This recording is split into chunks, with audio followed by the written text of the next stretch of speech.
بسم اللہ الرحمن الرحیم۔ السلام علیکم ناظرین، امید ہے آپ سب لوگ خیر خیریت سے ہوں گے۔ جیسا کہ آپ کو پتہ ہے کہ ایم بی ایس کے سعودی عرب میں آنے کے بعد سے سعودی شاہی خاندان کے اندر بہت سے مسائل چل رہے ہیں، اور اب ایک عجیب سا کام یہ ہوا ہے کہ سعودی حکومت نے شاہی خاندان کے 3 سینئر اراکین کو حراست میں لے لیا ہے، اور حراست میں لیے گئے اراکین میں سعودی بادشاہ شاہ سلمان بن عبدالعزیز کے چھوٹے بھائی بھی شامل ہیں۔ تاہم اب تک یہ معلوم نہیں ہو سکا کہ ان افراد کو کن وجوہات کی بنا پر حراست میں لیا گیا ہے۔ حراست میں لیے جانے والوں میں سے 2 سلطنت میں انتہائی بااثر شخصیت تھے، جبکہ ان حراستوں کو سعودی ولی عہد شہزادہ محمد بن سلمان کے ساتھ بھی جوڑا جا رہا ہے۔ 2017 میں محمد بن سلمان کے احکامات پر سعودی شاہی خاندان کے درجنوں اراکین، وزراء اور کاروباری شخصیات کو گرفتار کر کے رٹز کارلٹن ہوٹل تک محدود کر دیا گیا تھا۔ محمد بن سلمان کو 2016 میں ولی عہد کے عہدے پر فائز ہونے کے بعد سے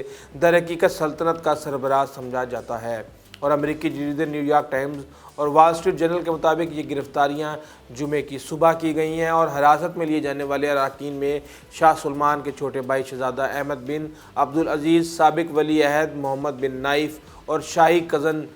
شہزادہ نواف بن نائف شامل ہیں۔ اور 2017 میں محمد بن سلمان نے اس وقت کے وزیر داخلہ محمد بن نائف کو عہدے سے ہٹا کر نظر بند کر دیا تھا، اور یہ محمد بن نائف وہ ہیں جو کہ ان سے پہلے جو ہے نا ولی عہد تھے سعودی سلطنت کے، اور ان کی جگہ پہ محمد بن سلمان کو لگایا گیا۔ جمعے کے روز شاہی اراکین کو ان کے گھروں سے سعودی گارڈز نے حراست میں لیا۔ انہوں نے چہرے پر ماسک اور سیاہ رنگ کا لباس پہن رکھا تھا۔ محمد بن سلمان کو 2016 میں اس وقت عالمی پذیرائی ملی جب انہوں نے قدامت پسند ملک سعودی عرب میں متعدد اقتصادی اور سماجی اصلاحات کرنے کا عزم کیا۔ تاہم وہ اب تک متعدد تنازعات کی زد میں بھی آ چکے ہیں، جن میں سعودی صحافی جمال خاشقجی کا ترکی کے شہر استنبول میں موجود سعودی سفارت خانے میں قتل شامل تھا۔ جبکہ ایک اور بڑی ڈیولپمنٹ اس واقعے کے ارد گرد نظر آئی ہے کہ شاہ سلمان کے ایک ذاتی محافظ میجر جنرل عبدالعزیز کو قتل کر دیا گیا ہے، اور انہیں سعودی فرمانروا کے انتہائی قریب سمجھا جاتا تھا، اور ریجن کی پولیس نے ان کے بارے میں کہا ہے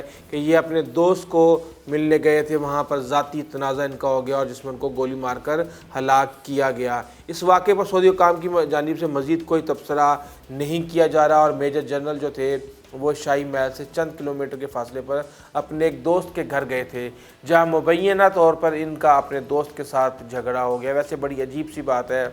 کہ وہ شخص جو کہ سعودی عرب کے بادشاہ کی حفاظت پہ مامور، جو بھی ان کا ایک دستہ ہے اس کا وہ ہیڈ ہو، میجر جنرل ہو، وہ دوست کے کہنے پہ جائے اور وہاں پہ اس کو گولی لگ جائے۔ مجھے تو یہ لگتا ہے کہ یہ سارے کا سارا جو تنازع بیک گراؤنڈ میں جو میں نے آپ کو اس سے پہلے سٹوری بتائی ہے اس کے ساتھ کسی نہ کسی طریقے سے انٹرلنک کرتا ہے۔ اور انہوں نے جائے وقوع کا جب پولیس نے گھیرا کیا تو جو قاتل تھا اس نے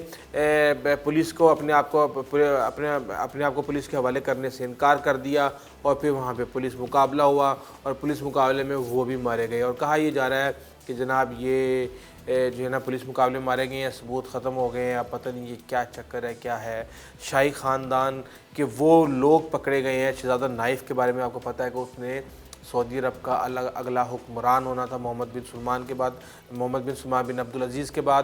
اور لیکن انہوں نے اپنے بیٹے ایم بی ایس کو محمد بن سلمان کو لگا دیا، اور اس کے بعد سے یہ کنٹروورسی چل رہی ہے۔ دیکھتے ہیں کہ یہ آنے والے حالات کس طرف جائیں گے۔ اگر یہ کشیدگی بڑی بغاوت بڑی سعودی عرب کے اندر، تو سعودی عرب کی بقا کو بڑا مسئلہ ہو سکتا ہے، کیونکہ سعودی عرب کے ارد گرد آپ کو پتہ ہے کتنے مسائل کھڑے ہیں، اور سعودی عرب نے کس طریقے سے اپنے آپ کو سنبھالا ہوا ہے۔ اگر آپ کو ہماری ویڈیو اچھی لگی ہے تو پلیز آپ ہمارے چینل کو سبسکرائب کیجیے گا، بیل آئیکن کا بٹن ضرور پریس کیجیے گا، اپنے دوستوں، عزیز و اقارب اور ہمسایوں کا خاص خیال رکھیے گا۔ آئندہ تک کے لیے اجازت دیجیے، اللہ حافظ۔